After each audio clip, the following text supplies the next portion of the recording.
Hello friends, welcome back to ರುಚಿಯನ್ನು ಸವಿಯೋಣ YouTube channel. ಇವತ್ತಿನ ಅಡುಗೆ ಕೆನೆಭರಿತ ಬೆಂಡೆಕಾಯಿ ಗೊಜ್ಜು, ಕ್ರೀಮಿ ಲೇಡೀಸ್ ಫಿಂಗರ್ ಗ್ರೇವಿ. ಇದಕ್ಕೆ ಬೇಕಾಗಿರೋ ಸಾಮಗ್ರಿಗಳು: 1 ಈರುಳ್ಳಿ, 1 ಟೊಮ್ಯಾಟೊ, 2 ಹಸಿ ಮೆಣಸಿನ್ಕಾಯಿ, 1 ಟೀ ಸ್ಪೂನ್ ಕಸ್ತೂರಿ ಮೇಥಿ, 1.5 ಟೀ ಸ್ಪೂನ್ ಧನಿಯಾ ಪೌಡರ್, 1/4 ಟೀ ಸ್ಪೂನ್ ಅರಿಶಿನ, ಅರ್ಧ ಟೀ ಸ್ಪೂನ್ ಖಾರದ ಪುಡಿ, 1/4 kg ಬೆಂಡೆಕಾಯಿ, 1/4 ಟೀ ಸ್ಪೂನ್ ಶುಂಠಿ ಬೆಳ್ಳುಳ್ಳಿ ಪೇಸ್ಟ್. ನಾನಿಲ್ಲಿ 5 ಟೀ ಸ್ಪೂನ್ ಎಳ್ಳೆಣ್ಣೆಯನ್ನು ತಗೊಂಡಿದ್ದೀನಿ. ಅಡುಗೆ ಎಣ್ಣೆ ಕೂಡ ಬಳಸಬಹುದು. ಅರ್ಧ ಟೀ ಸ್ಪೂನ್ ಮೆಂತ್ಯ, 1 ಟೀ ಸ್ಪೂನ್ ಜೀರಿಗೆ ಪೌಡರ್, ಅರ್ಧ ಕಪ್ಪು ಕೆನೆಯಿಂದ ಮಾಡಿದ ಹಾಲನ್ನು ತಗೊಂಡಿದ್ದೀನಿ. ರೆಡಿಮೇಡ್ ಕ್ರೀಮ್ ಕೂಡ ಬಳಸಬಹುದು ಮತ್ತು ರುಚಿಗೆ ಉಪ್ಪು. ಕೆನೆ ಹಾಲು ಮಾಡಲು ನಾನು ಅರ್ಧ ಕಪ್ಪು ಕೆನೆಗೆ 1 ಕಪ್ಪು ನೀರನ್ನು ಹಾಕಿ ಮಿಕ್ಸಿಯಲ್ಲಿ ಚೆನ್ನಾಗಿ ಗ್ರೈಂಡ್ ಮಾಡಿದ್ದೇನೆ.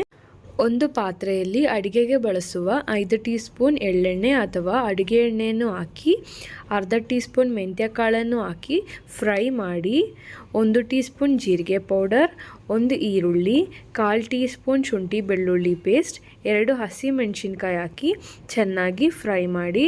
ಈರುಳ್ಳಿ ಗೋಲ್ಡನ್ ಕಲರ್ ಆಗುವ ತನಕ ಚೆನ್ನಾಗಿ ಫ್ರೈ ಮಾಡಿ. ಈಗ ಇದಕ್ಕೆ 1/4 kg ಹಚ್ಚಿಟ್ಟಿರುವ ಬೆಂಡೆಕಾಯನ್ನು ಹಾಕಿ ಚೆನ್ನಾಗಿ ಫ್ರೈ ಮಾಡಿ. 10 ನಿಮಿಷಗಳ ಕಾಲ ಚೆನ್ನಾಗಿ ಫ್ರೈ ಮಾಡಿ. ಈಗ ಇದಕ್ಕೆ 1 ಟೊಮೊಟೊವನ್ನು ಹಾಕಿ 2 ನಿಮಿಷ ಚೆನ್ನಾಗಿ ಫ್ರೈ ಮಾಡಿ ಮುಚ್ಚಳವನ್ನು ಮುಚ್ಚಿ 5ರಿಂದ 7 ನಿಮಿಷಗಳ ಕಾಲ ಇದನ್ನು ಬೇಯಲಿಕ್ಕೆ ಬಿಡಿ. ಮಧ್ಯದಲ್ಲಿ ಒಂದು ಸಲ ಮುಚ್ಚಳವನ್ನು ತೆಗೆದು ಚೆನ್ನಾಗಿ ಕಲಸಿ ನಂತರ ಅರಿಶಿನ, ಖಾರದ ಪುಡಿ, ಧನಿಯಾ ಪುಡಿಯನ್ನು ಹಾಕಿ 2 ನಿಮಿಷಗಳ ಕಾಲ ಚೆನ್ನಾಗಿ ಫ್ರೈ ಮಾಡಿ. ಈಗ ರುಚಿಗೆ ಉಪ್ಪನ್ನು ಹಾಕಿ ಚೆನ್ನಾಗಿ ಫ್ರೈ ಮಾಡಿ. ಗ್ರೈಂಡ್ ಮಾಡಿದ ಕೆನೆ ಹಾಲನ್ನು ಹಾಕಿ 1 ನಿಮಿಷಗಳ ಕಾಲ ಚೆನ್ನಾಗಿ ಮಿಕ್ಸ್ ಮಾಡಿ. ಕೊನೆಯದಾಗಿ 1 ಟೀ ಸ್ಪೂನ್ ಕಸ್ತೂರಿ ಮೇಥಿಯನ್ನು ಹಾಕಿ ಚೆನ್ನಾಗಿ ಮಿಕ್ಸ್ ಮಾಡಿ.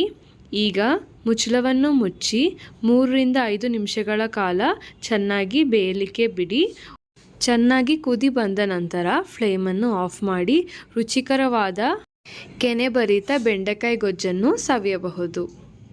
ನಿಮಗೆ ಈ ಅಡುಗೆ ಇಷ್ಟವಾಗಿದ್ದರೆ ದಯವಿಟ್ಟು ಲೈಕ್ ಮಾಡಿ, ಶೇರ್ ಮಾಡಿ, ಕಮೆಂಟ್ ಮಾಡಿ ಮತ್ತು ಸಬ್ಸ್ಕ್ರೈಬ್ ಮಾಡಿ.